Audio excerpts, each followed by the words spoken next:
Today, I'm instructing my administration to halt funding of the World Health Organization while a review is conducted to assess the World Health Organization's role in severely mismanaging and covering up the spread of the coronavirus. Everybody knows what's going on there. American taxpayers provide between $400 million and $500 million per year to the WHO. In contrast, China contributes roughly $40 million a year, and even less. As the organization's leading sponsor, the United States has a duty to insist on full accountability. One of the most dangerous and costly decisions from the WHO was its disastrous decision to oppose travel restrictions from China and other nations. They were very much opposed to what we did. Fortunately, I was not convinced and suspended travel from China, saving untold numbers of lives. Thousands and thousands of people would have died. Had other nations likewise suspended travel from China, countless more lives would have been saved. Instead, look at the rest of the world, look at parts of Europe, other nations and regions who followed WHO guidelines and kept their borders open to China, accelerated the pandemic all around the world. Many countries said, we're going to listen to the WHO, and they have problems the likes of which they cannot believe. Nobody can believe. The decision of other major countries to keep travel open was one of the great tragedies and missed opportunities from the early days. The WHO's attack on travel restrictions put political correctness above life-saving measures. Travel bans work for the same reason that quarantines work. Pandemics depend on human-to-human transmission. Border control is fundamental to virus control. Since its establishment in 1948, the American people have generously supported the World Health Organization to provide better health outcomes for the world and, most importantly, to help prevent global health crises. With the outbreak of the COVID-19 pandemic, we have deep concerns whether America's generosity has been put to the best use possible. The reality is that the WHO failed to adequately obtain, vet, and share information in a timely and transparent fashion. The world depends on the WHO to work with countries to ensure that accurate information about international health threats is shared in a timely manner. And if it's not, to independently tell the world the truth about what is happening. The WHO failed in this basic duty and must be held accountable. It's time, after all of these decades. The WHO failed to investigate credible reports from sources in Wuhan that conflicted directly with the Chinese government's official accounts. There was credible information to suspect human-to-human transmission in December 2019, which should have spurred the WHO to investigate and investigate immediately. Through the middle of January, it parroted and publicly endorsed the idea that there was not human-to-human transmission happening, despite reports and clear evidence to the contrary. The delays the WHO experienced in declaring a public health emergency cost valuable time, tremendous amounts of time.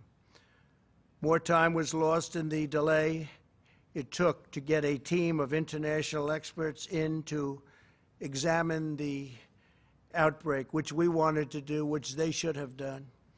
The inability of the WHO to obtain virus samples to this date has deprived the scientific community of essential data.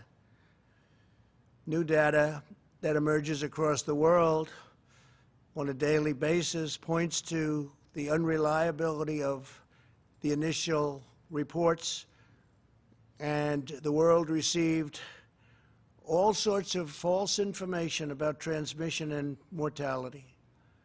The silence of the WHO on the disappearance of scientific researchers and doctors, and on new restrictions on the sharing of research into the origins of COVID-19 in the country of origin is deeply concerning, especially when we put up by far the largest amount of money.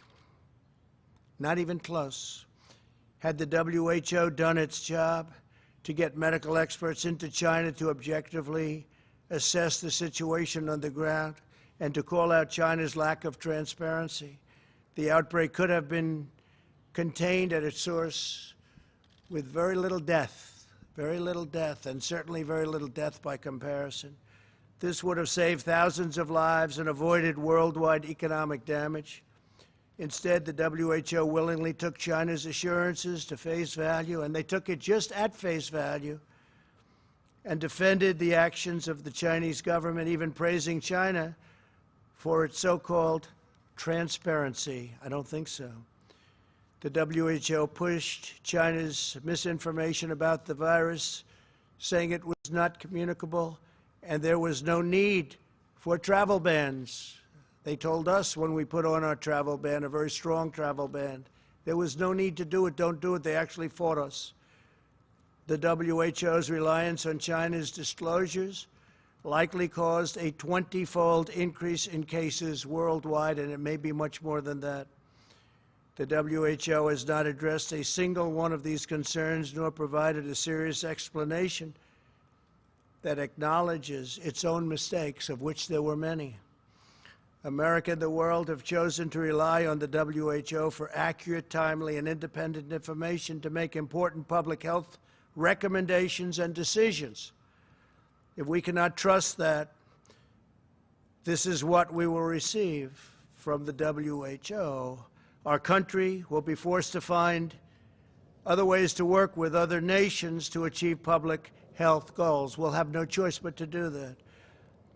Our countries are now experiencing, you look all over the world, tremendous death and economic devastation because those tasked with protecting us by being truthful and transparent failed to do so.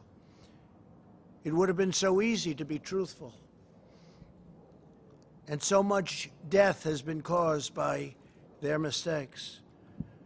We will continue to engage with the WHO to see if it can make meaningful reforms. For the time being, we will redirect global health and directly work with others. All of the aid that we send will be discussed at very, very powerful letters and with very powerful and influential groups and smart groups, medically, politically, and every other way. And we'll be discussing it with other countries and global health partners, what we do with all of that money that goes to WHO. And maybe WHO will reform, and maybe they won't. But we'll be able to see, as you know, in other countries hit hard by the virus, hospitals have been tragically forced to ration medical care and the use of ventilators.